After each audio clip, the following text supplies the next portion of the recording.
The initial few times that you start your that you play your virtual machine, I advise you to clearly go through whatever is happening during your startup.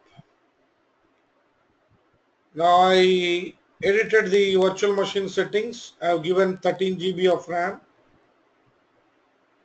and 4 processors, number of processor cores, 4 I have given.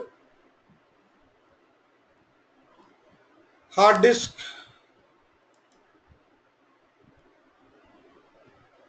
you want, you can do that. I think you noticed here. Though we have opened the configuration file, it is your virtual machine disk file.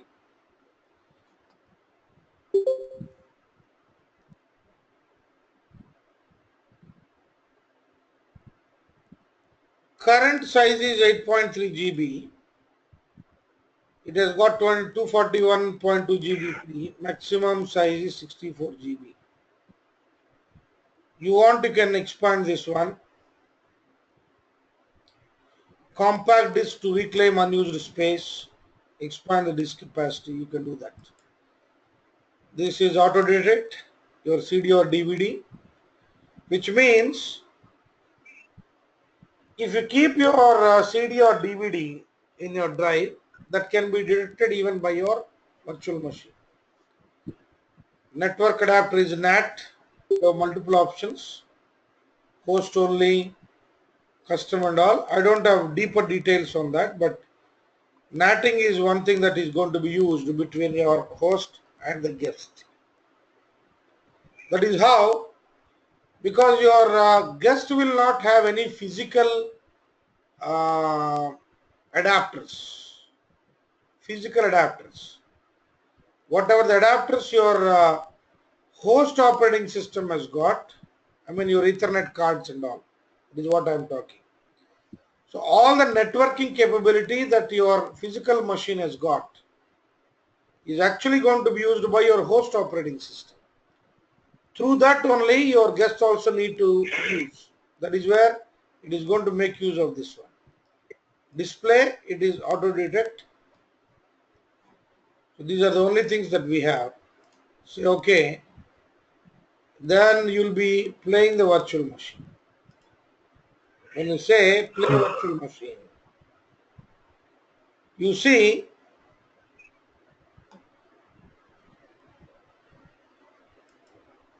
booting your CentOS is what you got. You might have noticed. You can see that here your CentOS is getting started.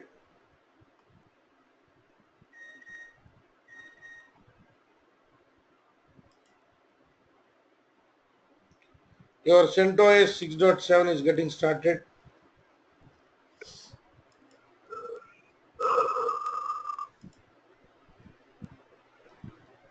So when you are within your virtual machine, I think you could see that here. You want to come out, you press Ctrl Alt.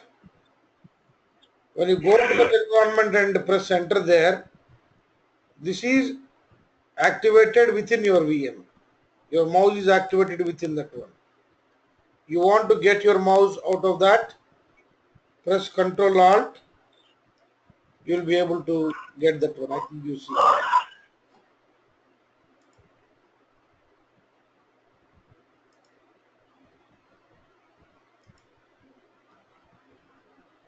So you could see that one here clearly. Your CentOS 6.7 is getting started as part of your guest OS that you are starting through your VM workstation player. Once your CentOS starts successfully, then all these services, what services we have? What services we have? We have Hadoop services, network daemons, and we have other resource management services. Perfect. You look closely.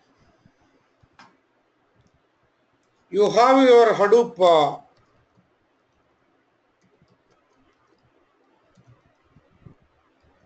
daemons, the 5 daemons. What are those 5 daemons? Your name node, secondary name node, and a data node related to your, this all is related to your HDFS. Then coming, you have MapRed, your job tracker, but in the place of this one you have task tracker.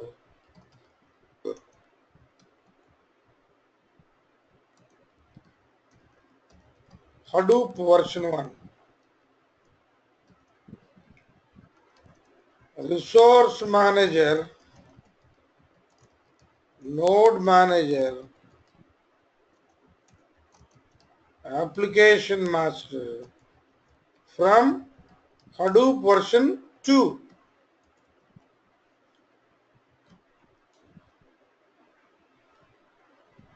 So it's a good idea that you leave this VM for a minute or two, don't start anything, so that all the services required, these are the only HDFS and MapRed. Apart from this, other ecosystem components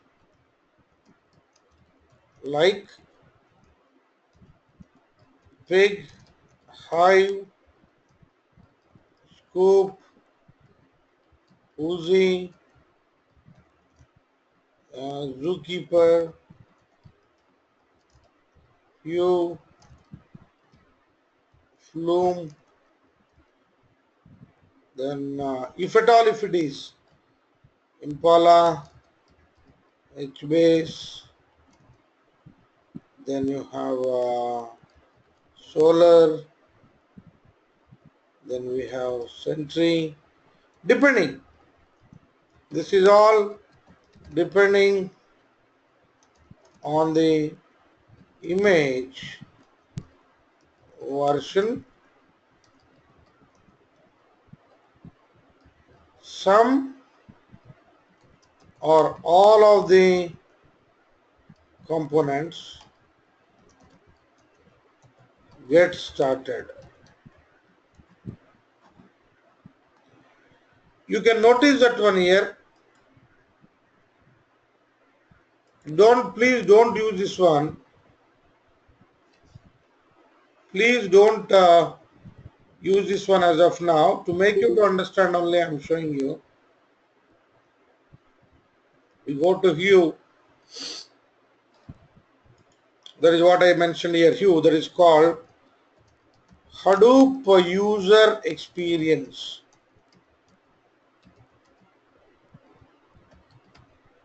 That is called your Hue. Hadoop user experience. Hadoop user experience. If you go to your Hue, you have your Hive, Impala, Pig, Designer. You have your HBase, Scoop, and Metastore tables.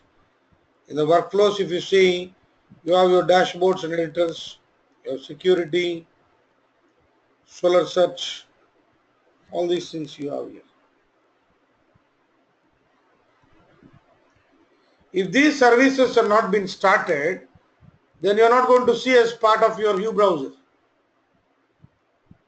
If you are seeing these through your Hue browser, indicates that all these services are being started. That is the reason why I am asking you to wait for a minute or two so that your CentOS is going to start, your core daemon is going to start, and then your other ecosystem components going to start. Then you can access your services without any hassle. So let us not use this one for time being at least. So there is a button here, I think you noticed, full screen mode.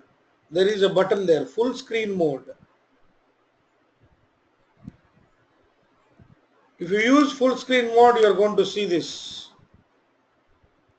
because these are some challenges that you face while working with your environment. That is the reason why I am giving all those details in the beginning itself, so that you will not face those challenges.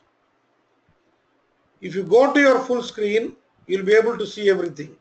If you are not in the full screen, then we will not be able to see what is there down. You should go here separately, and this kind of scroll bar movements are required. If you go to your full screen mode, everything is visible as if like you are working with your own desktop. I mean with your own host operating system, right? The first thing that I advise you to do is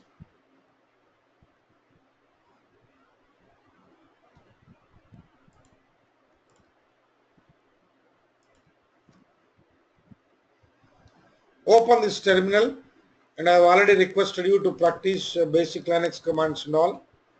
I don't know to what extent you did, but please friends, whatever been shared with you in the last session, if you are able to do those things, it will be easy for you to follow the next session. I may not be reminding you every time, but please make sure that you practice those things before we meet in the next session. Then the session will be more fruitful to you. You say here, the moment you open the terminal, it lands in your user home.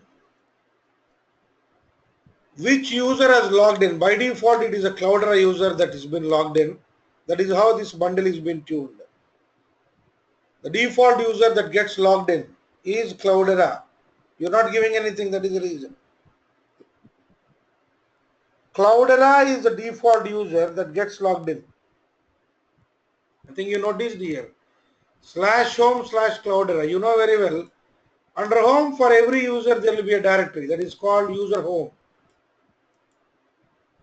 And all belongs to that one, that user, are available here. What? Desktop, documents, downloads, all these are available to every user. You create a new user. Even for the new user, you will be seeing documents, downloads, desktop. Whatever the settings that you make, all those settings are going to be changed in that space. Those settings are going to be changed in the space that is been allocated to the user. Every user will get a space. It's called user space. The reason I am stressing this one is, you know very well that Hadoop distributed file system makes use of fuse. That is what I mentioned, file system in user space. That is what the meaning of a fuse, file system in user space. File system in user space. That is what fuse is. This HDFS is being set up at the user space, not at the kernel level. You know very well that file system is usually been attached to your kernel. File system, take any file system. I've already explained you long back about this. You go to your file system in Wiki. What is that? It is used to control how data is stored and retrieved. If file system is not there, information placed in a storage media is just one large body We don't have any clue where something is going to start and ends, where the next one is going to start. By separating the data into pieces and giving each piece a name, it becomes easy for you to identify that and navigate to that one and access it on demand. So whatever the file system that you have, that is all attached to your kernel. I mean at the core operating system level. Not every file system is like that. There are fews. There are file systems which use fuse. I mean the file system in the user space. One such is your HDFS. Even you see, you understand, that is called your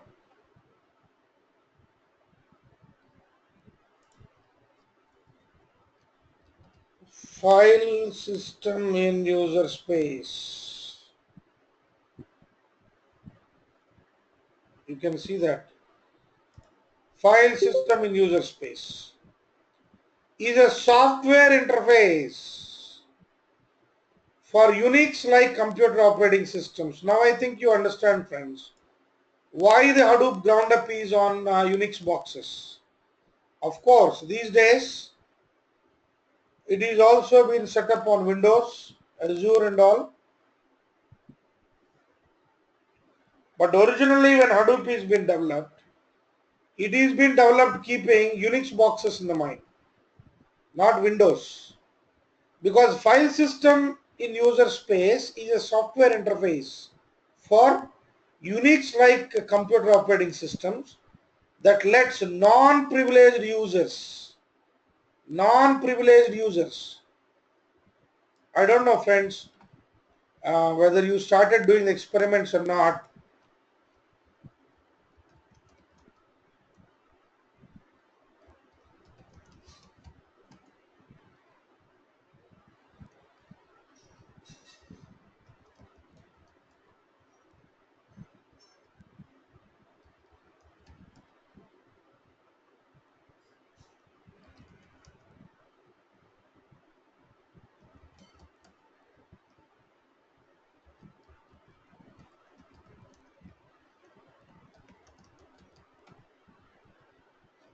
It got changed to that one. See,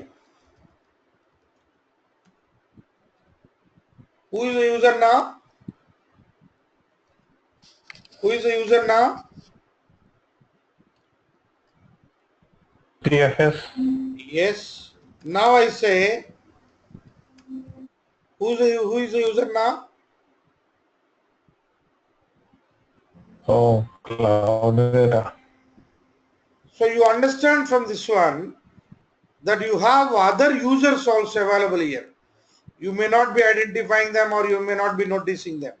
This is only to make you to understand, friends. Please don't go there and do experiments. Your your environment may become unstable. So please don't play with every user. Okay, this is all to make you to understand.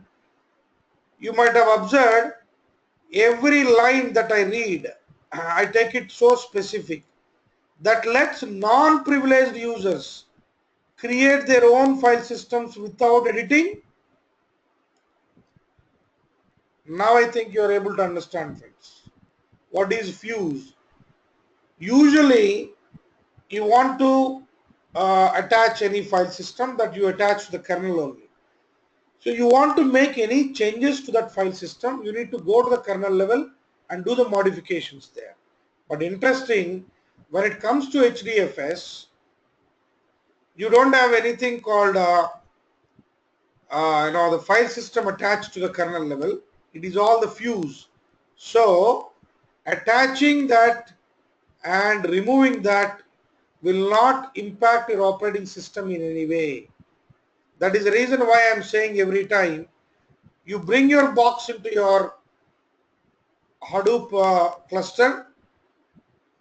In the user space, the file system is being set up and your HDFS is available at the user space. and you take out that box out of the Hadoop cluster, then it works as a normal plain CentOS box without any changes needed. I don't know whether you are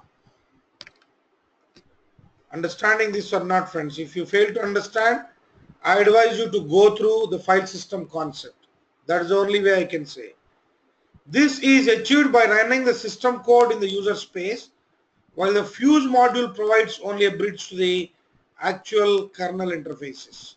You please look at this diagram, friends. You understand how your file system in user space. I think you see that one here.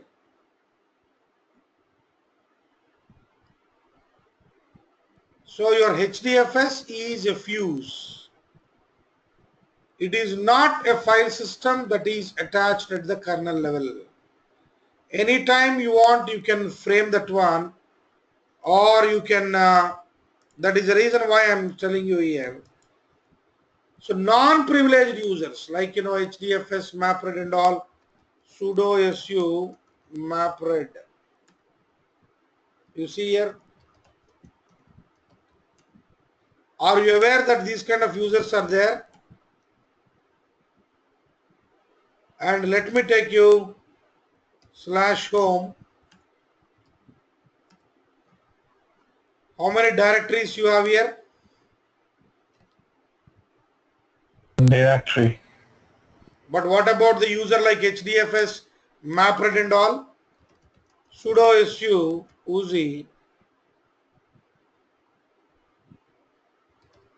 sudo su hive. You see here, hive account is currently not available, but Uzi is there, your MapRead is there, your HDFS is there. All these are called the non-privileged users. Non-privileged users.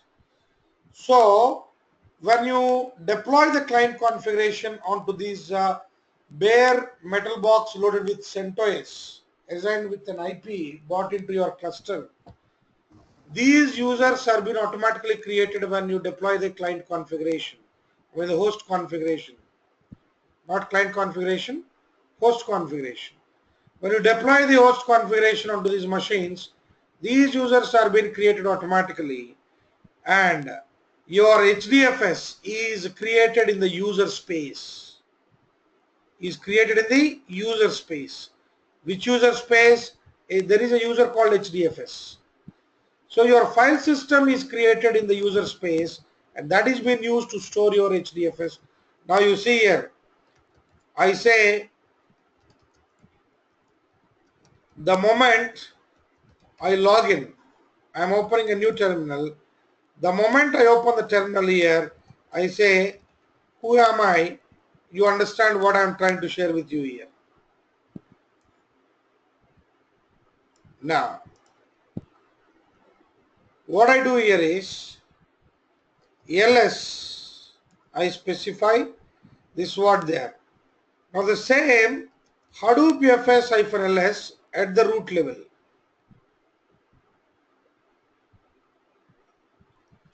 And Hadoop fs-ls, no path is given. Then the default path is going to be the user path. I don't know, friends, whether you are following with me or not.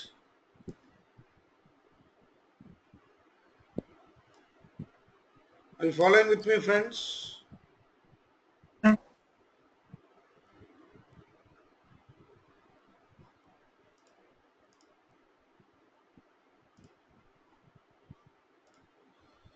You see here, you go to this hue. You have any difficulty in following with me, please let me know. You go to this one. For every user under Cloudera also, there is a directory created. I don't know whether you notice this or not here. Under user, you have Cloudera, HDFS, history, Hive, Hue, Jenkins, Uzi, Root, Spark. So as you logged in, And that is the reason why you notice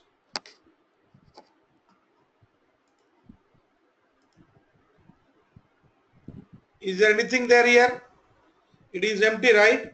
That is the reason why when I say Hadoop FS-ls, it is showing empty. But at the root level, if I say it is showing me benchmarks, HBase, TMP, user, var, and all it is showing you. You go to the root level here and you see, I think you noticed here, benchmarks, HBase, temp, user, var. So that is how you access your file system. I think you noticed here what I did.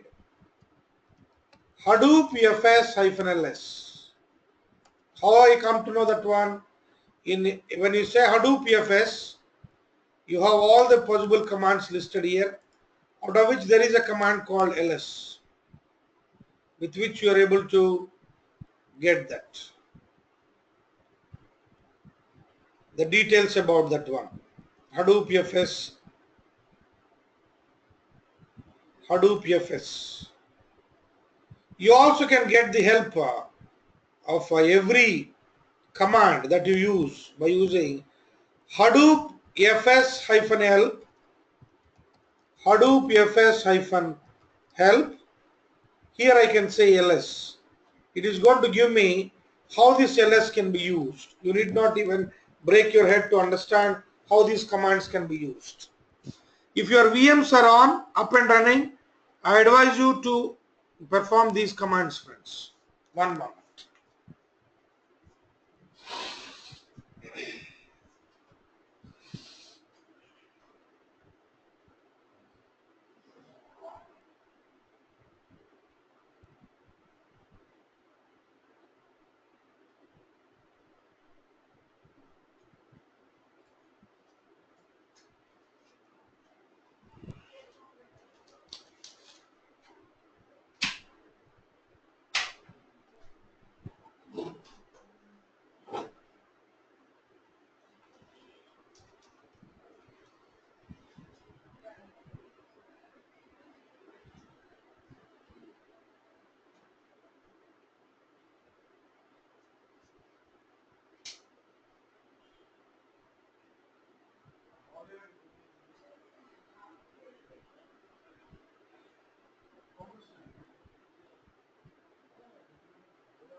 So you can access your file system commands using Hadoop FS. Unlike Linux commands, you don't have exhaustive list here. You have a very confined list. Only these are possible to be used with your Hadoop distributed file system. Some of those we will be using it today to understand how we can work with the file system. As part of that, I have shown you already how you can get the help of each command. First, you try to use Hadoop FS. It is going to give you the list of the commands what are available here. maybe looking at this one, you may not be able to understand clearly. That is the reason why it is good that you use Hadoop fs-help and say ls. We will not be working with every command straight away now because it doesn't make much sense. On demand, we will be using these commands depending on the context.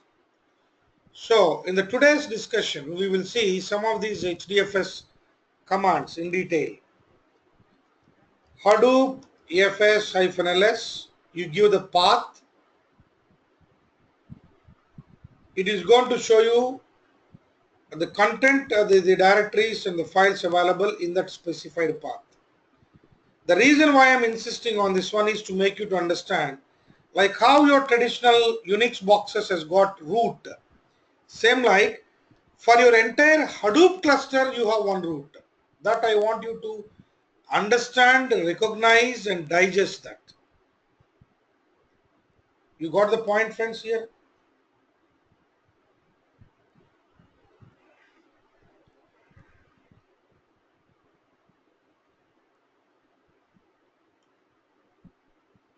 Are you able to listen to me, friends? Yeah. See, you may have, when you go here, as part of your Hadoop cluster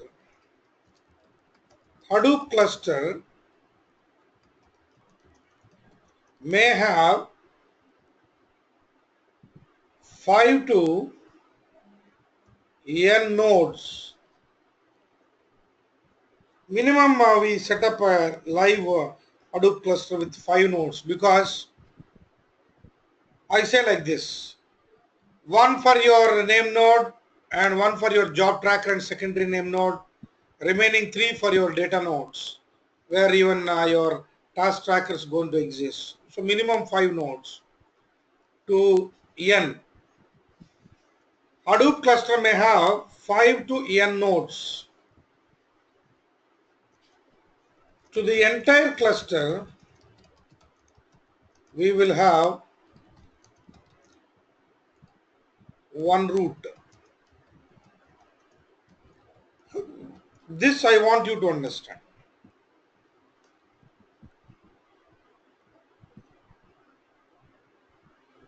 What it means, friends?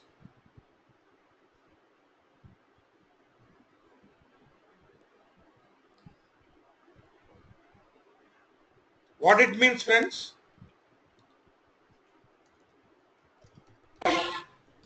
It means that like a file system, like we have a Hadoop as a like a virtually, like a root on top of the file system, like an independent virtually. Your name node is going to maintain the hierarchy, but the actual data is stored with the data nodes. Your name node will maintain the hierarchy. What it maintains? That forward slash, I think you noticed, it maintains the hierarchy. Will have one root. The cluster will have one root. I think you noticed here. The name node will maintain the hierarchy. I mean the details. You will have a root. Under root you have user. Under user, for every user you have. So all these things actually been maintained by the name node. But physically, who is going to store the data? Your data nodes are going to store the data. So all the nodes and their storage put together, your cluster storage. Please observe this statement very clearly, friends. All the nodes and their storage put together is your Hadoop storage. But the file system details are being maintained or managed only by your name node. Exactly like your Unix file system, where you have a root, under that you have all the things attached. So I know that there is single root, under that you have directories, under each directory we have subdirectories and all.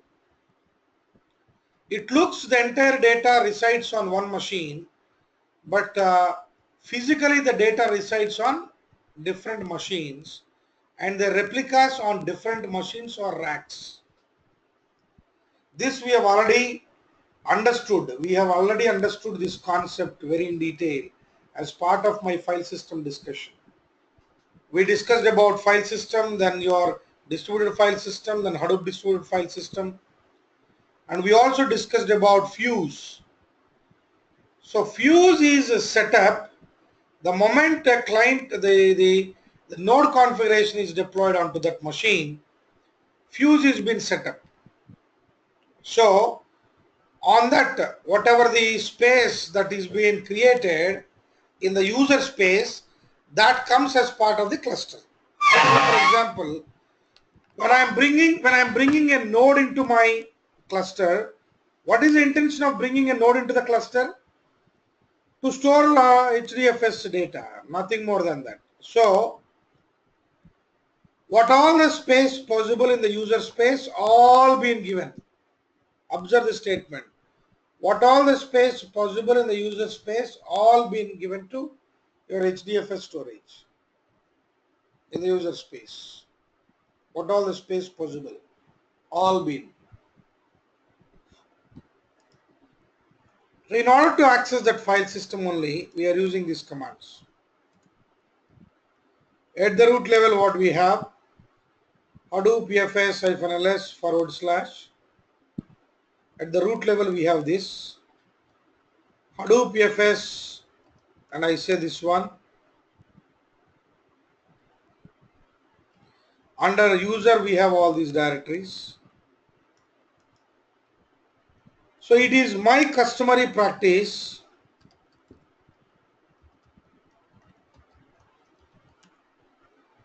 under my user root, user home, under my user home, I always create a directory by name work, mkdir work.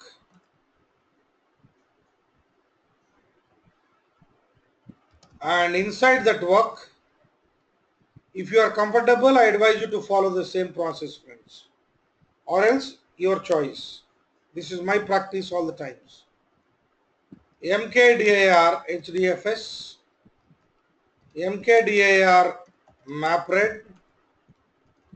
These are all the commands for your local file system, not your HDFS. Remember that. Datasets, mkdir fig, mkdir hive. Like this, for every component I create a directory and I maintain the respective things in the respective directories only. So I created a directory by name datasets, and you see here, this is an empty one which is created just now. Vi Mary is a file which I want to create, the Mary poem.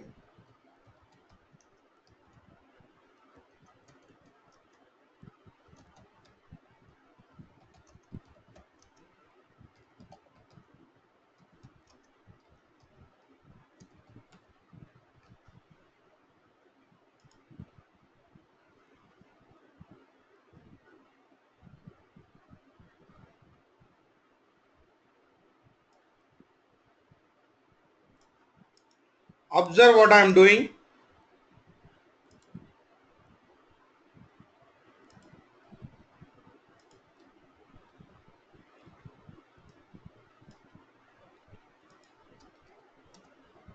I am removing all these special characters. I am also removing the empty lines in between. Observe, friends.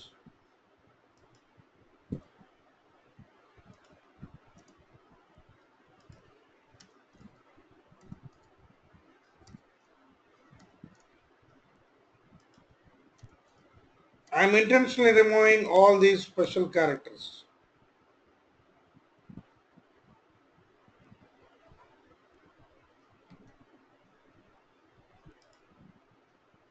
I don't think we have any special characters anymore.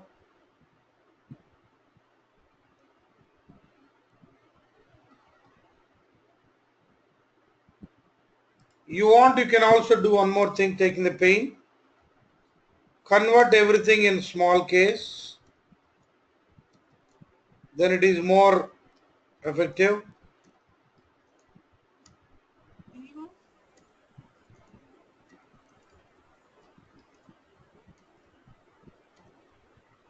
This is how you need to make your data sets ready.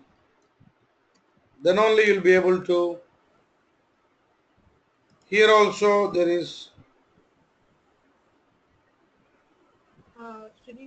I don't think we have anywhere the characters with a different style.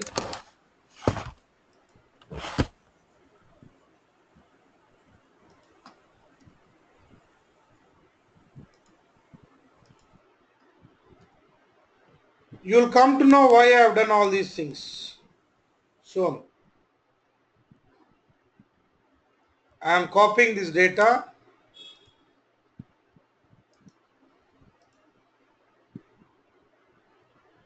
You see here, friends. I am saving this one. WQ naught. You have a new file created whose size is 444 bytes.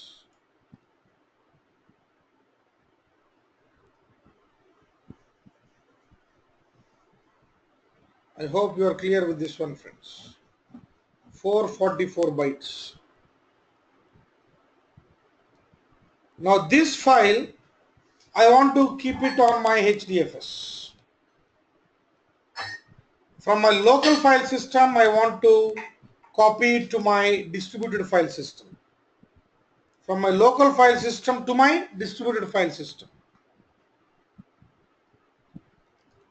Hadoop fs-ls/tmp. There is a directory by name tmp at the root level. I think you noticed that. Here only, at the root level, you have a directory by name tmp. That is called the temporary directory. So what I am trying to do here is Hadoop fs-mkdir/tmp/sandbox. Sandbox is a directory which I want to create with the intention that this is like a play area to me. I play with my files, keep files, use them for processing, and finally, if that is not required, I can trash the sandbox rather than spreading my files across the file system, which is not a good practice anytime, friends. So I'm advising you, keep all your data under one roof. Don't spread it across your distributed file system. So for that sake only, I'm doing this. Hadoop fs-mkdir/tmp, that is at the root level under tmp, I am creating a directory by name sandbox. And I wish all my files are being stored there. All my files are being stored there. See here.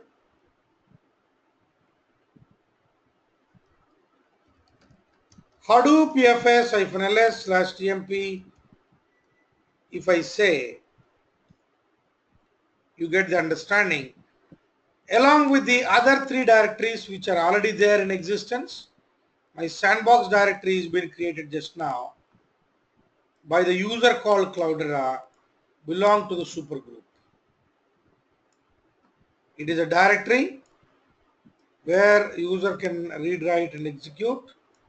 Others only can read and execute, but they cannot write to this directory. So it is clear how the permissions also can be viewed by you. Now, Hadoop fs-copy from local. This is a camel case notation to use your commands. Hadoop fs-copy from local. Hadoop fs-copy from local. What is that file? What is that file? Mary is a file which I want to store it under sandbox.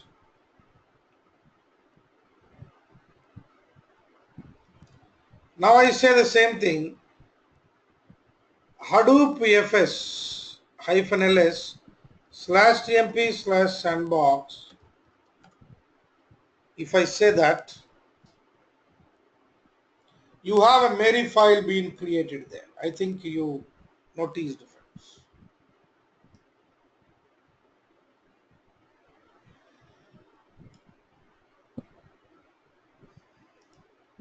Now with this we were able to use two commands. One,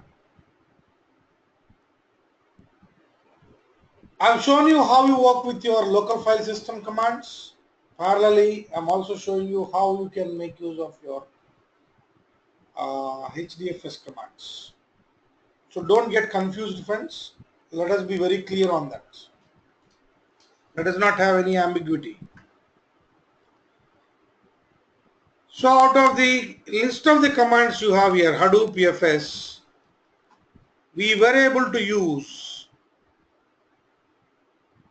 ls, we were able to use mkdir, we were able to use, Srinivas? we were able to use copy from local. Srinivas Prasad. Yeah, please. First, yeah, Prasad here. Yeah, copy from local is the Hadoop dedicated command. Normally, it's Can you used the be CP, right? please bit loud? I'm not able to hear you much. Can you hear me now? Yeah, somewhat better, but not clear. I think you are far from your microphone or something like. Yeah. So what I'm saying is, copy from local is a Hadoop based command. Normally, we use a CP, right, in the Linux. Your voice is going down at the end. I don't know who is speaking. Is this Prasad? Yeah, it's Prasad only. Yeah, Prasad. Please go ahead, Prasad. Because your voice is not So clear to me, audible to me. Yeah. my question is, Yeah, this is very um, clear. copy Please use copy like from this local, only. Please use copy like from this only when you're yeah, raising any question, Prasad. Yeah, please. copy from local is a Hadoop based command. Yeah, Normally we yeah, use yeah, a yeah. CP, right? Yeah, it is Hadoop based command only. Hadoop Yeah, FS, normally, Hadoop FS hyphen copy from local. From local means your local file system, your CentOS file system. You yeah, I got are, that. So normally in the Linux we use only CP, right? yeah, we only use CP. And we directly use CP. We don't use anything Hadoop FS and all. But when you are using, that is the Okay. only difference you can see here. Hadoop FS, when I am using Hadoop FS, that implicitly means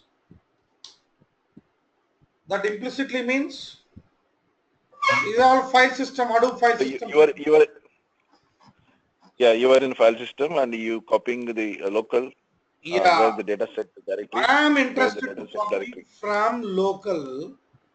Obviously, when I am saying copy from local, I need not tell I am copying it to HDFS because these are HDFS commands only. I only need to tell what is the source. That is the reason why they mention it as copy from local.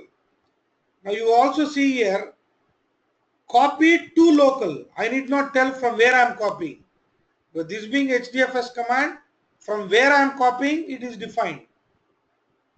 From where to which place I am going to copy is also defined. Only thing is copy from local, copy to local. I think the opposite. Same, we also has got two more commands. Move from local and move to local. And you also notice here, friends, there is one more move command which is within your HDFS. Now move between local file system and HDFS, that is one thing. Move within the Hadoop distributed file system, that is MV, where source and destination you give. Okay. RM, remove. While removing, you can remove a file, you can remove a directory, you can remove these files or directories permanently, depending on Depending on what you are performing, you can make use of all those options, friends. You want to remove only a file, that is fine. You want to remove a directory recursively, that is fine. You want to remove permanently, then you can use skip trash. Because by default, when you delete any file, that is sent to trash. When you remove any file, say for example here, Hadoop fs hyphen rm slash tmp slash sandbox slash Mary assume. It is been deleted. It is saying deleted, but where it is been sent? It is been sent to trash, that is called recycle bin. For a distributed file system also there is a trash, recycle bin. You want to permanently delete anything, same command, you need to use hyphen skip trash. Then your file is been permanently removed. I hope you got the point, friends. And the other thing, once you deleted the file and it went to trash, not permanently, you also has got one more option here. You need not worry for that one, friends. You has got one more option. Hadoop fs hyphen expunge. This is going to empty your trash. Hadoop fs hyphen expunge. It is going to empty your trash.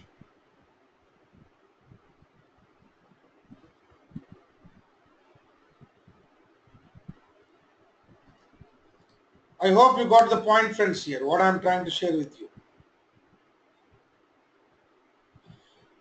Hadoop Is there any command load from the trash? expunge. Load from the trash. Load from the trash. I moved to No, I didn't get you. Come out again.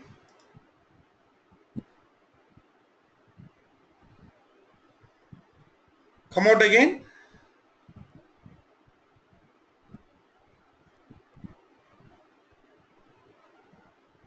Are you able to hear me?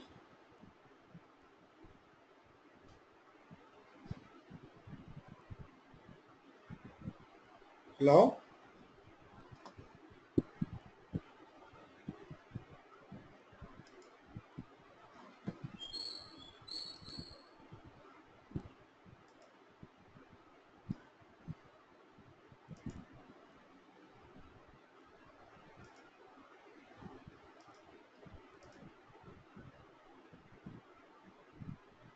Yeah, sorry, friends. I think it got disconnected.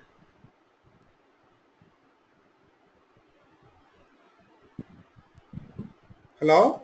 Are you able to hear me now? Sorry, it got disconnected, I believe. The voice got disconnected. Yeah. Are you able to hear me now? yes, Dinesh. Yes. Yeah. I think there was some voice disconnection in between. Yeah. So someone asking, what is that?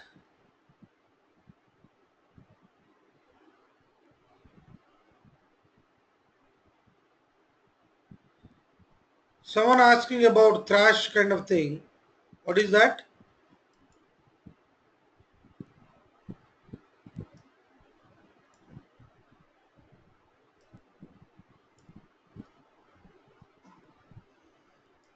Fine. So Hadoop at the terminal, what happened again?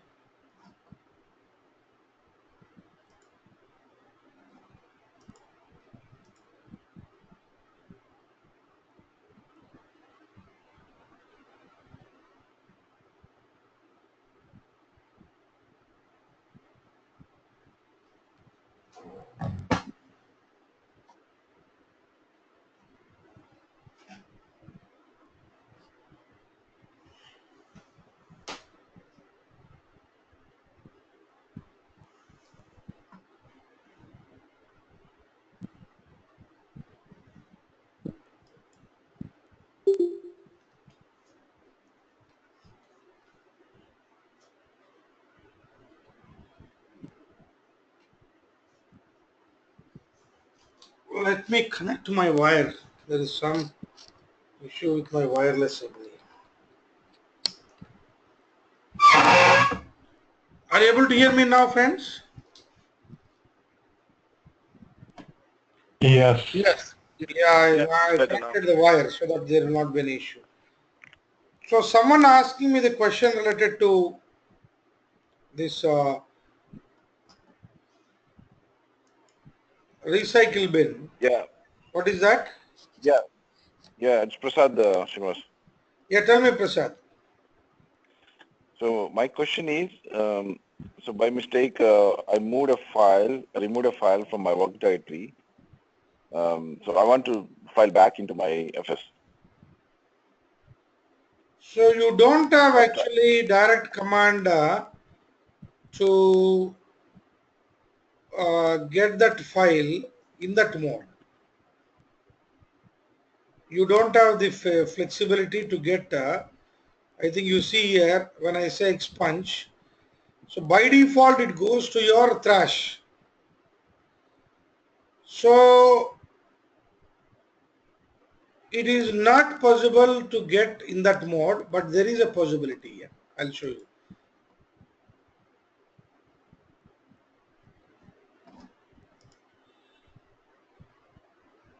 You noticed here every user will have a trash here. I think you noticed. Let me show you that because it has been Hadoop fs-copy from local. What is that? Mary /tmp/sandbox.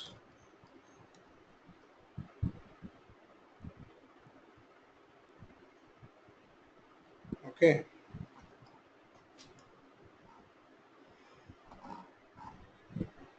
You can see that here.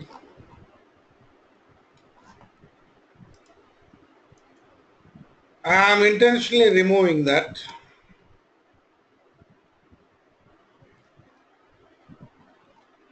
Now been deleted.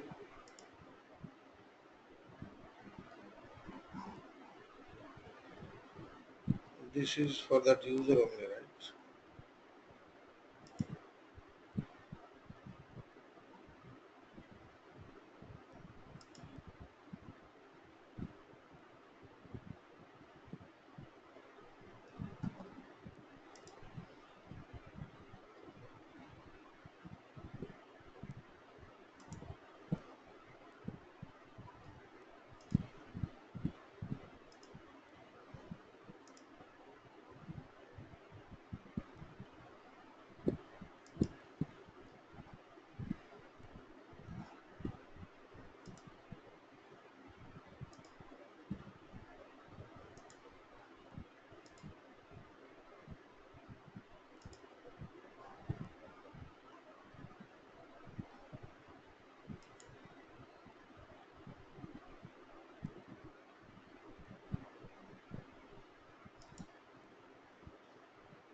See here.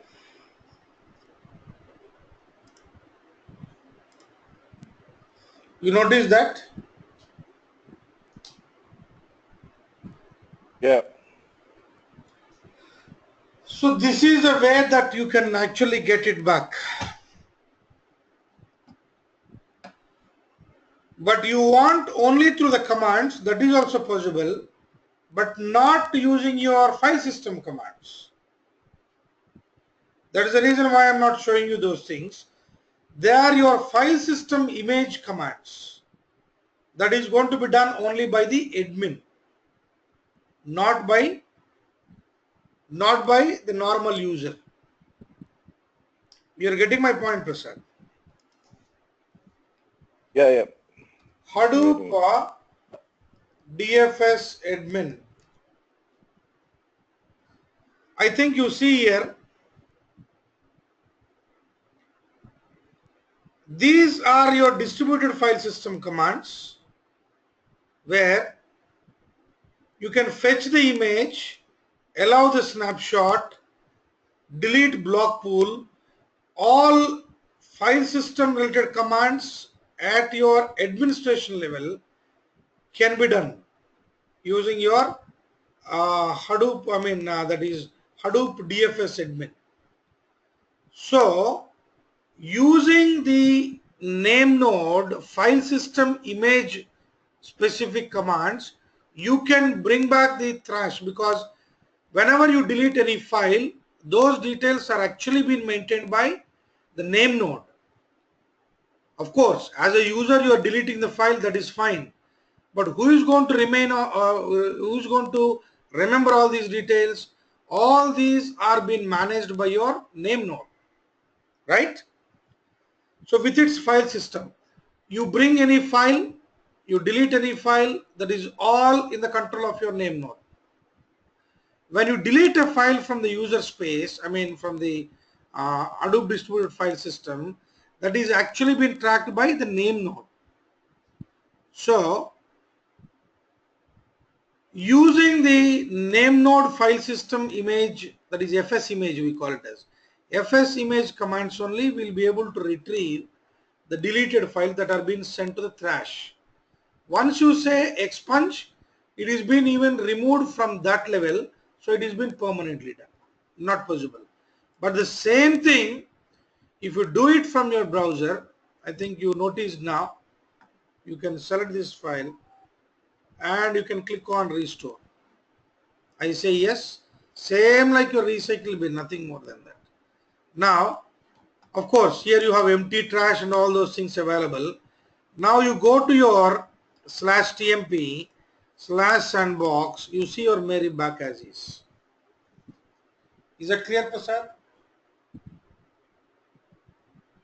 Yeah, clear, Srinivas. So how are you getting to it for browser? For me, it's asking credentials, login It credentials. is Cloudera. Oh, Cloudera. Okay. But I advise you not to use this one at least for the next 1 week, 10 days, till you get acquaintance with the Hadoop commands, because every operation that you are doing at your command level is also possible through your browser. Select the file and I can perform rename, move, copy, download, change permissions. In the change permissions, I can have these kind of selections, and I say, you understood what I'm doing here, friends? You never can understand the usage of the commands. So that is why, please don't use your browser, Hue browser, to work with your activities. I advise you to. That is the reason why I didn't introduce, but situation compelled me to use this browser, or to show you the browser. One, for the reason to show you that all services are up and running. That is why I introduced this Hue browser. Second, to use this kind of feature, I introduced browser. But please, friends, don't use the browser, your Hue browser, to work with your HDFS commands, because in interview you may be definitely encountering the questions on the commands. Then you will face the challenge. So I advise you to practice from the terminal. Once you get the acquaintance, yes, you can do in the way you want. But I want you to get the acquaintance with your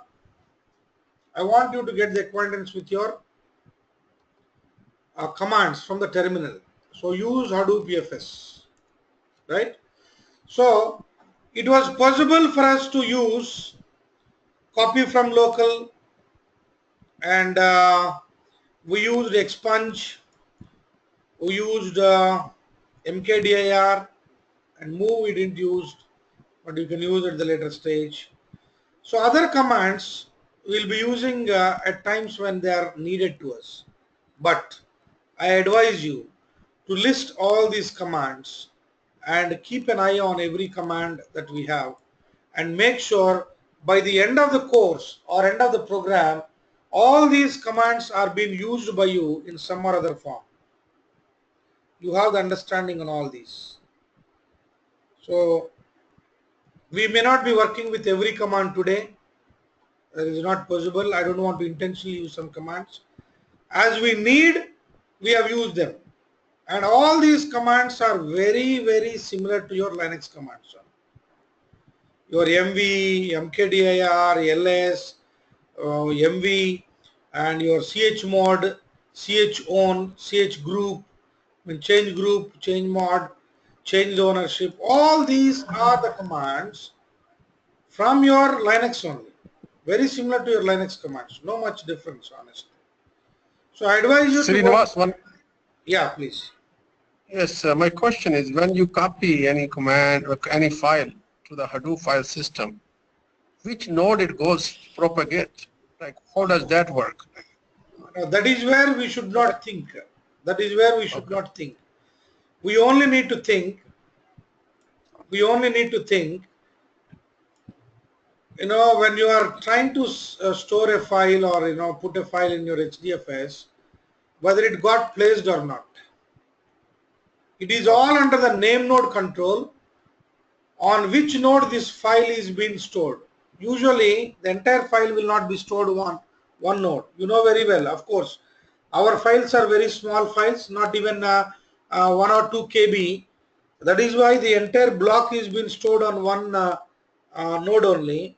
But imagine if there is a file of 10 GB or 20 GB or 100 GB, you know very well that the file is being split into uniform blocks, each of size whatever 512 MB or whatever the size that is being set by the admin at the cluster level, and those blocks are being distributed to the data nodes in that fashion.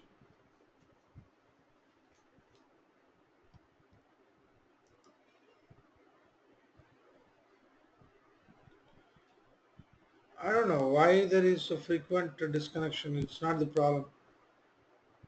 It's definitely not the problem from the internet. It is a problem from GoToMeeting, I believe.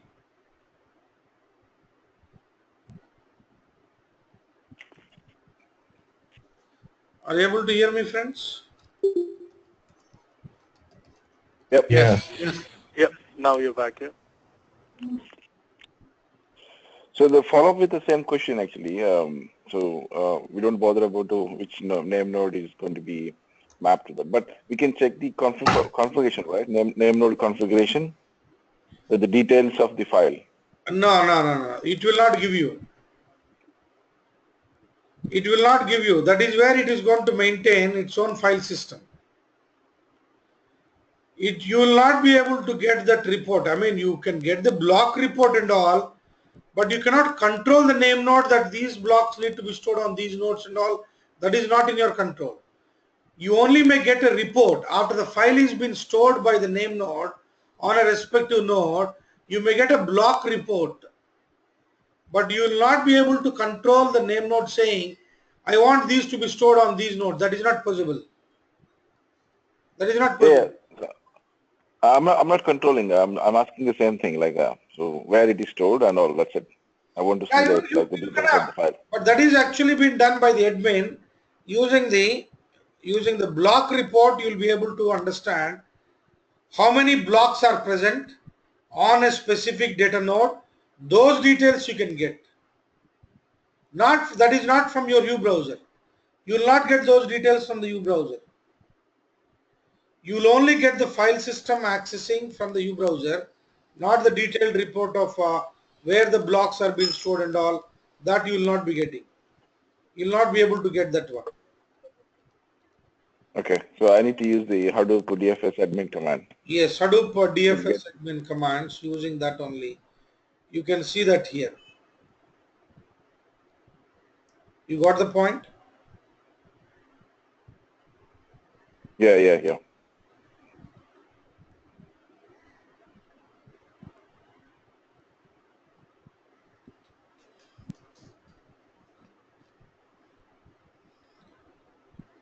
So you also has got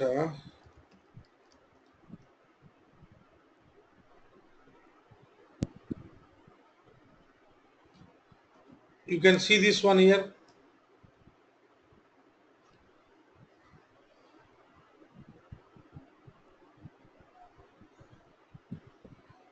Trigger block report. You want to get the incremental report, that also you can get. Data node, that host, the port and all of that particular thing you get, then you'll be able to get that one. But we won't be doing at that level for the reason, let it be, that is what the beauty part of Hadoop basically. All the complex things that you feel are tough for you to manage are being offloaded to your daemon so that it can comfortably handle. That is what the beauty part of your name node and your job tracker.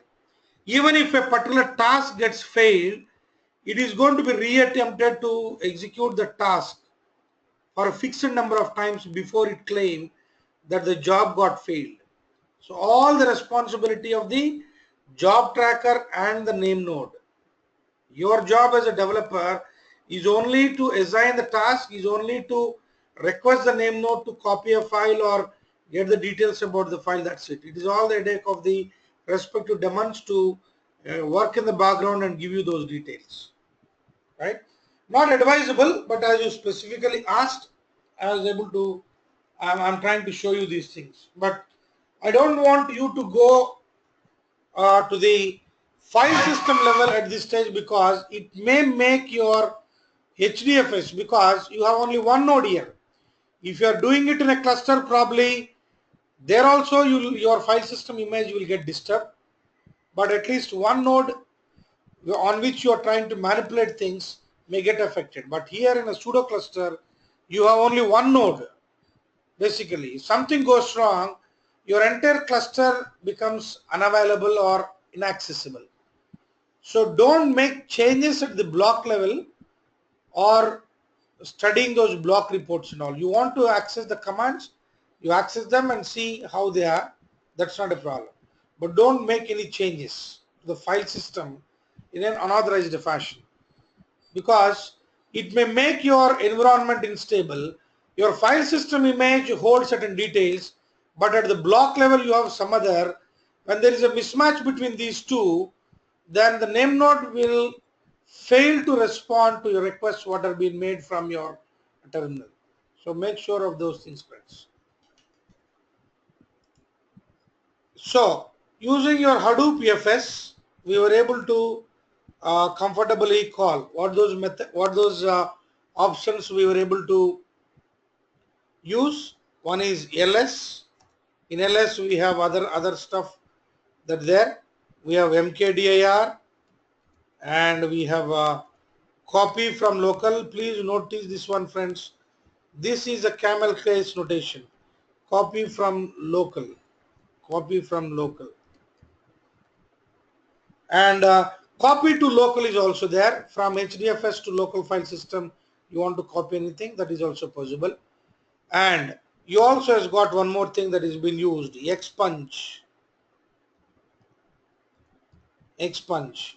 You have one other command that is being used, uh, uh, that is your rm, remove. You want to remove one file, that is rm. You want to remove a directory by clearing all its content, you are going to use -r, capital R. So I get all those details from this one only. You fail to understand any command, friends, Hadoop FS-help, and you give the command name, it is going to tell you how that command can be used. -help, and then I specify rm assume, then it is going to give me the description about, see here, delete all files that match with the specified file pattern, equivalent to Unix command rm. skip thrash option bypass thrash if enabled and immediately deletes. If the file does not exist, do not display diagnostic message or modify the exit status to reflect an error. -R recursively deletes directories. So I think you see how these options can be used. It is explaining you in detail so that you can comfortably work with them. Make sense, friends? You also, other than help, you want to see how this can be used, usage, and specify RM. Then you will be able to get the example also for that. Hadoop FS, what is that? RM, I think you see how it can be used. Usage also you can get. So I advise you to go through these commands. I'm not asking you to practice every command, friends, here. That you need to understand. I'm asking you to go through like how these commands are useful. Hadoop.apache.org. If you go over there, you have something called learn about. See, I prefer to work only with the true documentation provided by the actual developers rather than reading documents here and there and books here and there. This is the original documentation that is published by the actual developers. Initially you find it a bit tough, but it is better that you work with these things only. You can see command reference here. What are the commands that are possible? You can see the common commands and all. You also can see the file system commands. I don't know whether the file system shell, every command is being explained very in detail. You can see that here. File system shell includes various shell-like commands that directly interact with Hadoop distributed file system as well as other file systems that Hadoop supports, such as local file system or web HDFS. Don't worry, we talk about this one. S3 file system, that is a simple storage service from Amazon. You can invoke by using Hadoop FS and you specify the arguments. They have given the detailed explanation about every command, how it can be used and all. If at all, if there is any exit code for that command and what that exit code returns, so what that exit code indicates, that also has been mentioned here. So I advise you to please go through this one, friends, whatever the command list we have here from the reference manual, so that you will be able to comfortably work with these things, right? And I'm promising you all the commands that we are having as part of this file system, that is Hadoop FS. We will be covering every command, but not immediately all the commands that are listed here in one single shot. So we need to have a purpose to use the command. So we thought of moving Mary file from local file system to HDFS. So we used Hadoop FS-copy from local, your Mary to your HDFS you did. Same like from HDFS to local, you can also do that one. So you look at all these things and you understand and appreciate how these are, how these commands are applicable to various contexts, right? Just go through them so that you understand. Any questions, friends, you have on what we discussed on HDFS commands? What we used, not what we didn't cover. Hello, yes, Srinivas, my question is, when we have like this, say we have HDFS, the file located in HDFS file system, another file located in the local file system. How do, by looking at the directory top level, is that file going to be located under /HDFS then? Or how can we tell, or we cannot see, or we cannot tell? No, can you explain me more in detail? I didn't. Okay, say like Mary, like you copy the file, you know, Mary from the local to the HDFS. Yes. My question is like that. Is that the HDFS file system will be under root HDFS and then starts everything, or? No. HDFS file system also starts from root, that is your forward slash only. So under Linux, if I go to Linux commands and ls and somehow, then I won't see. I will see Got the it. manual or the I temp understood directory. your point. Same like I Yes. use now. Same like I use now. Okay. I don't use this Hadoop FS, LS, Okay. forward Yes. slash. Yes. You have root at root level, you have these things.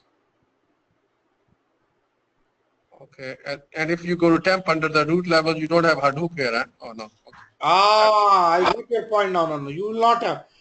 Your local file system commands cannot trace anything about Hadoop or HDFS. I got you. I got you. That's it. That was my question. Yeah. So this file system is your distributed file system. This file system is your local file system. No comparison I between got you. these two. Totally different. I got you. Okay. Yeah. But interesting, Okay. on the same machine we have both. On the same machine we have both local file system and your distributed file system. That is the interesting thing here. That is the reason why I bought that into picture. What is that I bought into picture? Your fuse, that is file system in user space. The reason why I bought that into picture is for that only. It is a file system that is being mapped at the user space, not at the kernel level. So the integrity of your operating system will not get disturbed. Anytime you want, you can take out the node. It works just like a plain normal CentOS box, because it is not been disturbed at the kernel level. Is that clear, friends? Yeah. It's clear. Yes. So Thank you. this is all about your HDFS. And again, once again, I am confirming you, and don't complain or mistake me. Srinivas didn't cover all the commands because I don't want to just intentionally cover every command and say I am done with my part. No, that is the reason why I covered only those commands which are needed for our activity. Rest of the commands over a period of time, in every session without fail, at least once or twice, at least I am saying once or twice, we will be working with HDFS commands, without which a class cannot be finished. So your HDFS commands learning process, I want to extend it to the next sessions even, so that our learning process will be more meaningful rather than just going through. But what I'm requesting you is, please go through the documentation provided by Hadoop as part of Apache, so that you can come to know what is this command, for what purpose this can be used. At times when it is required, we'll be using it. But I want you to understand the list of the commands first. Then only it makes sense, friends. Okay,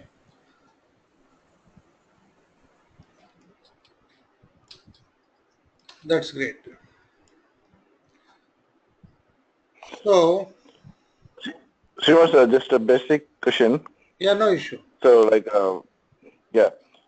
So in the terminal, like, if you're using any, if you want to connect with the Hadoop, Hadoop-based commands, and all, it's by default you need to use Hadoop first and the syntax, and which location you're going to use that command, like fs, hbase, or user space. So the second syntax. If you're not using Hadoop, that's going to be in local only. So whatever the locals or local you're going to work. Yes, you are absolutely right. You can see that here. When I use Hadoop and press enter, FS is one possible option, version, ZAR, distcp. Distcp is nothing but distributed copy. You want to copy the data of one cluster to the other cluster. You have two Hadoop clusters. Assume you have a development cluster and a production cluster. You want to move some data from production cluster to the development cluster for the sake of some testing. Then you should have a way to bring the data from one cluster to the other cluster. That is where we have a command called distcp. We have archive, class path, credential, daemon log, trace, and all this stuff. So out of which there is one thing that is called FS. That is the reason why we are using FS. Now, immediately we are going to work with one more subcommand of your Hadoop, that is your Hadoop ZAR. How you run your ZAR file, that is what we are going to see now. Okay. If you don't use Hadoop, then whatever the commands that I am using, that is ls, all these things are the commands at your local file system. Make sense, Prasad? Yeah, yeah, it's clear. My next thing is, Srinivas? because I want to give enough work by the time we meet in the next session, and possibly I may not be able, I'm not sure, because I'm traveling to Bangalore. So by any chance, if I reach late, I don't want you to be kept on hold. That is the reason why, my people will update you in advance. Don't worry for that. I doubt I'm able to take the next session. That is the reason why I want to give one more task by the time we meet in the next session. So that is how you run your MapReduce job. How you run your MapReduce job. We already copied the data into your HDFS, that is a Mary file. I want to process that Mary file and see the count of each word in that file. Say for example, in the Mary file, how many times Mary has occurred? How many times lamb has occurred? You want to find out that kind of thing. Then you are going to employ one MapReduce job to do that activity. That is what in short we call it as a word count program, which is considered as a hello world program for your Hadoop. Like how you learn your C or plus plus or Java. The first program usually you write is a hello world program, just to get in touch with the programming skill set. Same like when you come to Hadoop, your word count is considered to be the hello world program for Hadoop. I'm now trying to run, look at this one, Hadoop ZAR.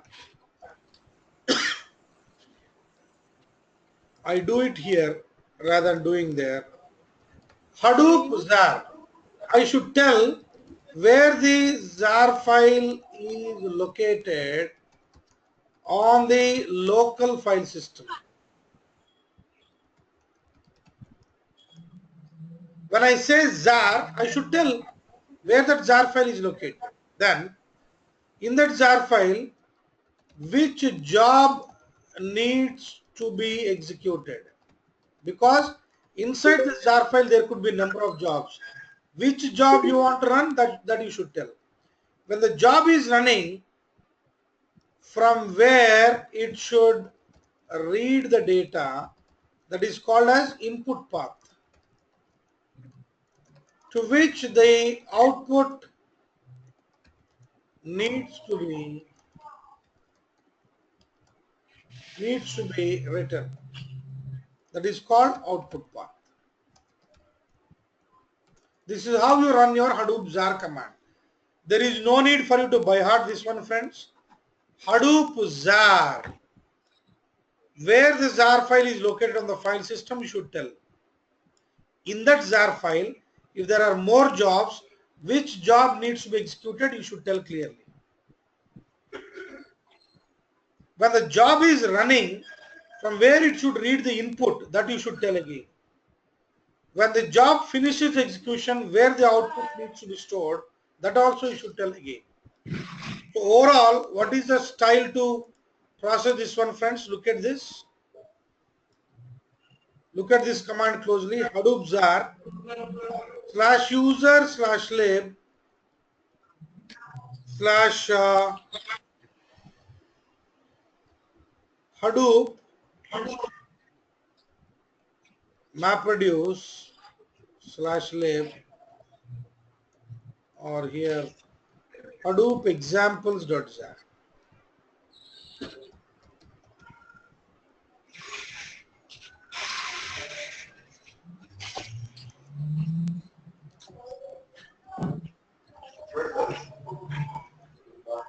Please Watch this command carefully, friends.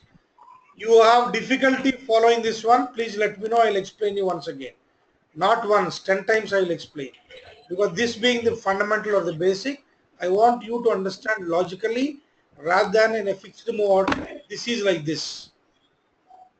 Hadoop jar, I am specifying where the jar file is located.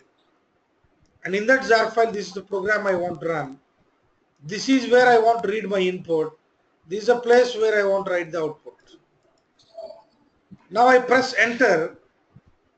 Then my MapReduce job is going to function saying connecting to resource manager. It is not saying connecting to job tracker. It is saying connecting to resource manager, which means by default you are in the yarn environment. And you also see here every job you notice here that is been submitted. You notice that here there is one came there, manage jobs.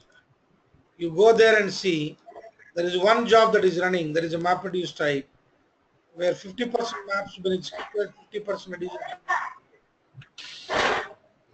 got finished. Here also got finished. Succeeded. Now it is a time to go and see. I have given the output path as Hadoop fs-ls /tmp/sandbox /Mary _out. Please put yourself on mute when you're not talking, friends, please, so that it will not be any background noise. So I'm using one more command now. Hadoop fs-cat /part-r-5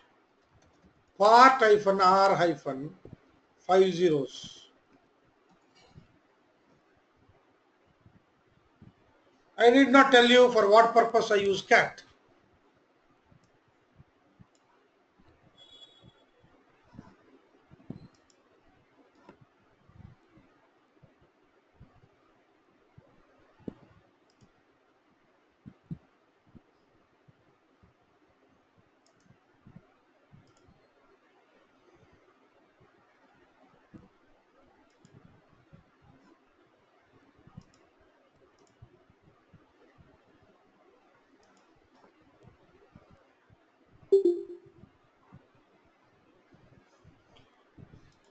So you use here, you see this one, you understand clearly that Hadoop fs-cat, I use that part-r file which has been generated. That part-r file is giving you A is occurred 2 times. You go and see here, Mary. Where is that Mary? MNO. Mary occurred 5 times. And you also see here little, there is little that occurred how many times? You can see 1 time. And go occurred 1 time. And the occurred 8 times. To occurred 3 times. Was occurred 3 times. You can see that one here, friends. So that is the reason why we technically call this as a word count program, which is going to count the words and their occurrences as part of the input path that you are given here. What is the input file here? The input file is your Mary. The reason why I use small data sets as part of our sessions is to make sure what input we are giving, whether the output is coming as expected or not, we can come to know very clearly. You look into this Mary file, you can go and check whether little occurred 1 time or more than 1 time.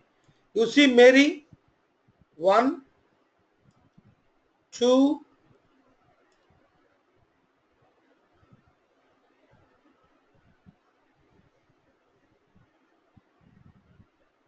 3,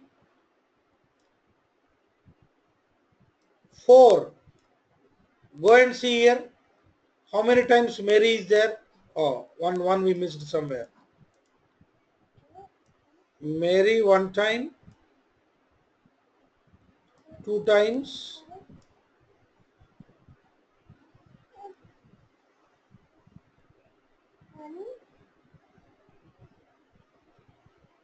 2 times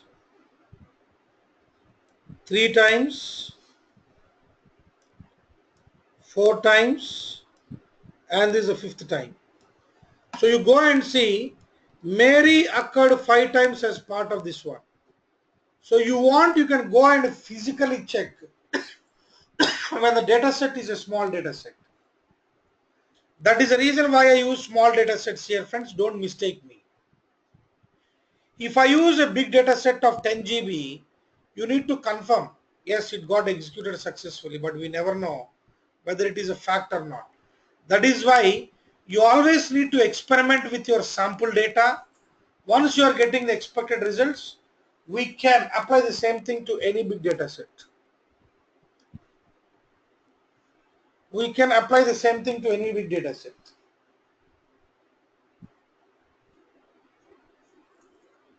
You got the point, friends?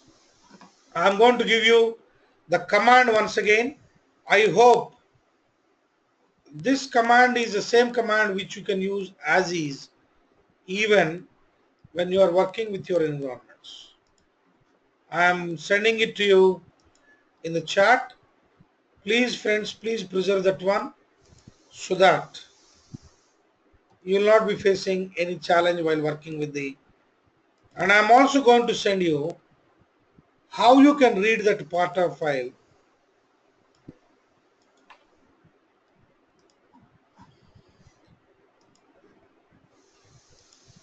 I've sent both the commands in my chat.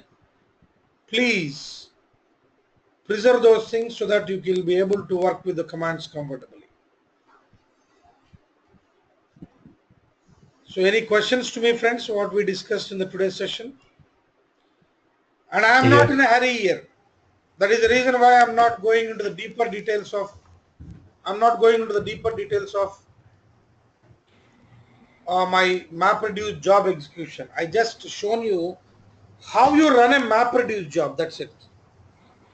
Once you know how you run a MapReduce job and how you can see the output of a MapReduce job, other things you can easily follow. So by the time we meet in the next session, that could be your immediate session, or maybe if situation does not permit me to take the session, then you will have enough thing to practice. I want you to practice all the Linux commands, HDFS commands what been covered today, and go through the other HDFS commands and understand, oh, this kind of command is there. At times when it is needed, I should be able to use it. At least that information you need to have.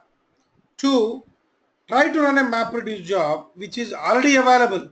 You are not developing a MapReduce job here, friends.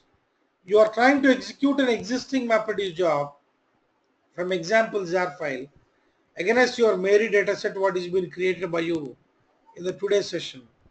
So same dataset can be used as an input to your MapReduce job, and you can run that one and see, verify also, not just see. You can also verify whether your outcome is as expected or not. If there is any difference, then we can fine tune our MapReduce job and make it to happen. Right? Any questions, friends? Yeah. I have a question, Srinivas. Yeah, please. So in your command, that MapReduce command, so you use that jar file.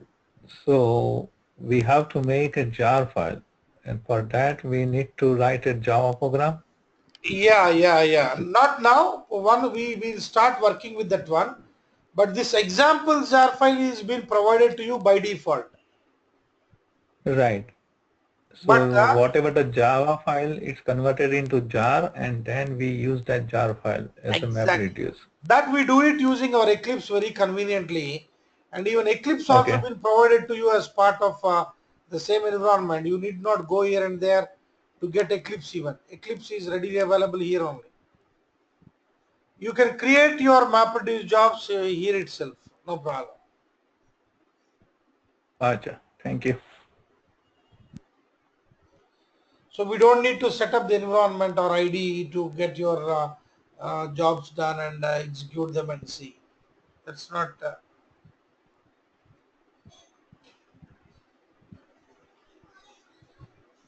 So you have any more questions, friends? Please feel free to ask. We have discussed a lot. Srinivas, this is Ram. Yeah. Sorry. I just have a question. For the Hadoop commands that you listed earlier, Hmm. one of them it's related to the cluster, renaming the cluster and all. Is that part of the developer stuff, or is it like the admin No, command? where you came across that one renaming in the FS Renaming the or cluster when there are 2-3 commands for the cluster when you list the Hadoop commands. no, rename is there. I mean, rename is something like moving a file to the destination. Then you can also rename the file. But where you came across It's a cluster actually. Yeah, when you want to list the Hadoop commands. Hadoop FS, yeah.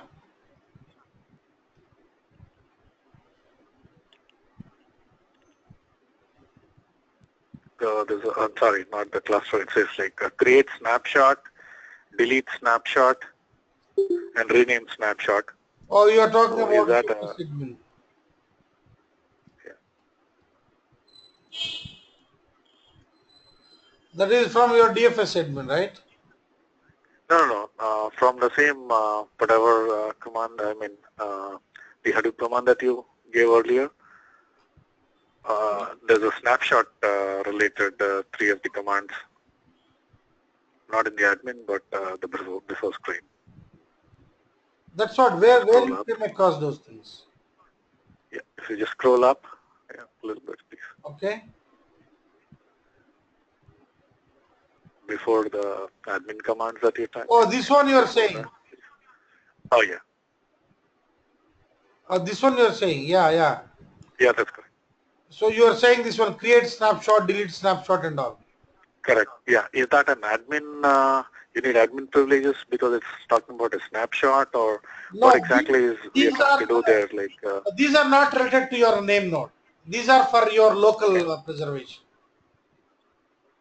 Okay. So you mean like it creates a snapshot of the total local repository that we have No, not repository of the file system. What say? of the file system? Yeah, Yeah. as a developer, you are working with your file system, and you want to confirm it. You want to know what has happened with your file system. I mean, what files been created and what files have been deleted, and what is happening with your file system and all. You want to have that. You can make use of these commands to create a snapshot, and that is only for your reference, local reference, not for the admin. It's only for the developer, Sure. not Yeah. related to the Got admin. it. Thanks. Yeah. Yep.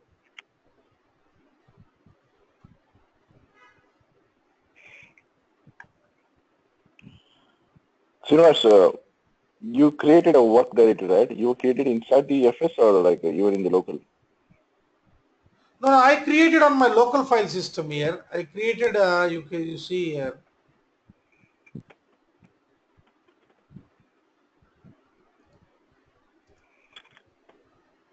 under work. Work is under your user home. Okay. This is my regular So practice, but not mandatory. But I felt this is the most professional way to. That is the most professional you way to get your things done. know, we can create a like a directory inside the FS. Come out again, Prasad. Like, can we create a directory inside it, like a Hadoop FS make hyphen make directory something XYZ? Yeah, yeah. Hadoop. We can create, right? Yes. Okay.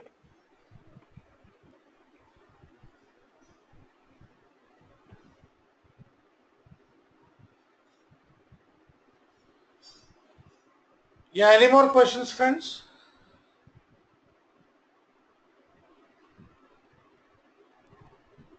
Srinivas? Anyone asking, friends? Srinivas? Yeah. Can you hear me? I'm able to hear you, but it's too low to understand. Is it Tejasri? Yeah. Yeah, can you be a Like, bit close to the microphone, please? is this good now? No, not able to hear. Friends, is it the same thing to you or you're able to hear clearly? I think we are good, Srinivas. You're able to hear her properly? Yeah.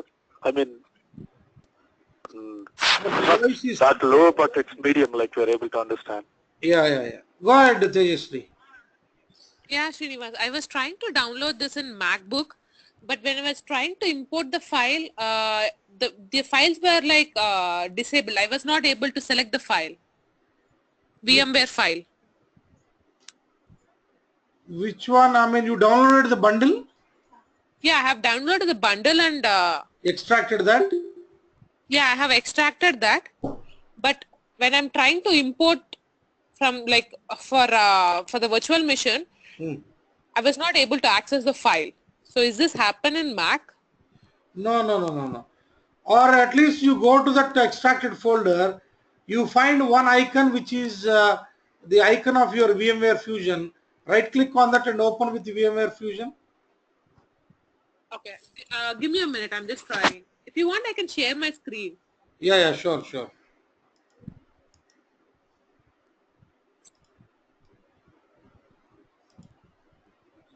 I made you the presenter, Tejasri.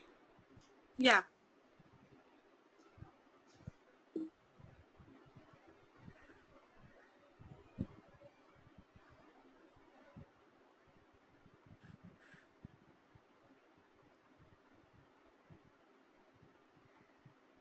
This is how it looks for me. Yeah, go up.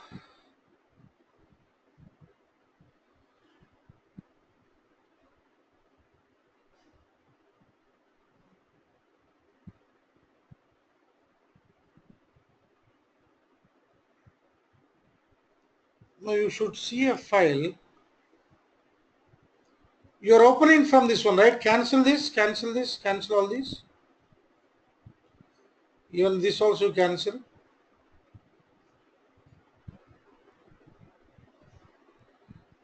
Yeah, go to that folder structure.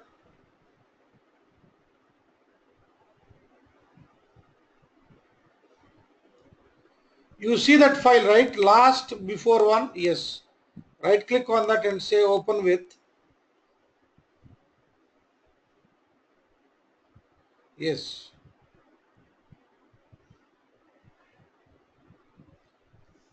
Go to that VMware Fusion. Open.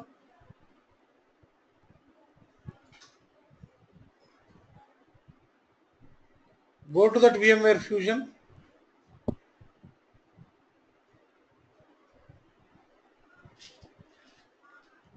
Not this one, the other one is there, right? The other icon which you are seeing. Close this. Yeah, that one, yes.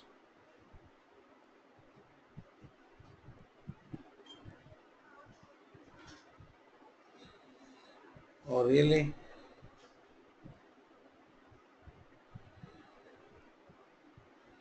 Go there to add.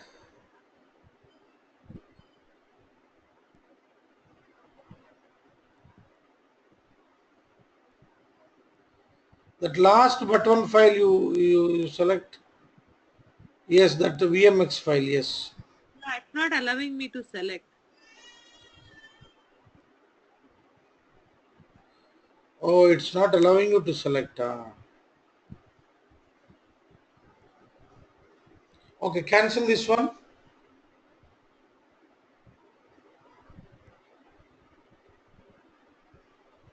Yeah, cancel this. Go to add, new, yes, continue. Choose a file.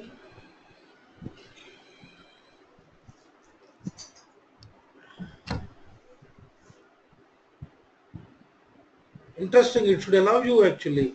Are you having the admin privileges and all?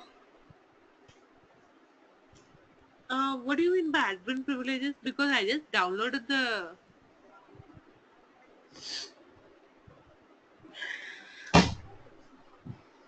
No, it should allow actually to get that. I think Prasad, you are able to do it, right? Prasad, you have also Mac, I believe. Yeah, actually, so this doesn't work actually. Going from directly from here. So we need to go to the folder. Go to the folder. Close this all those things. Go to the folder and right click. Open the Fusion. It's automatically opens. Yeah, that is what it should do actually. Yeah. So right click here. Cancel this. Yeah, it is coming. Yeah. Are you sure you want to open it? Yes.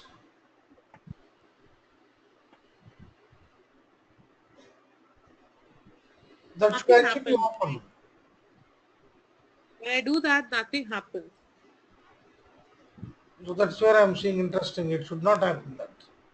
Okay. So delete this folder and again unzip it. Okay. Because this is corrupted now. That's what happened for me as well. So delete the complete folder and unzip again, and then you do it fresh again. You have the zip file, right? You have the zip file, right? Somewhere. Sorry, what was that? Now you have So the composed No, file. I When don't you have the zip downloaded file. it, No, no. No, I don't have the zip file. When I downloaded it, it was like this, and like it was, it came like this. oh yeah, I think it's zip file. You will get the zip file only. no, it should come as a zip file, Tejasri. It should come as a zip file basically. You extract that zip file to whatever the folder you want. I see. Okay, because when I downloaded it, like I did not see the zip file. Probably I'll delete and I'll try to do it again. Download it from the same site, that is cloudera.com downloads quick start VMs and for VMware. Sure, sure, Srinivas. And you get a zip file basically. That zip file you extract, you get that folder structure. Directly go to that VMX file, right click on that and say um, open. It should be able to open, but you should edit the settings before opening that one, before making that happen. Okay, yeah, sure. I'll do that. Thank you so much, Srinivas. Yeah, wonderful, Tejasvi. So we'll see, we'll meet again in the next session. And please make sure, friends, you do enough practice before meeting the next session. Great time ahead.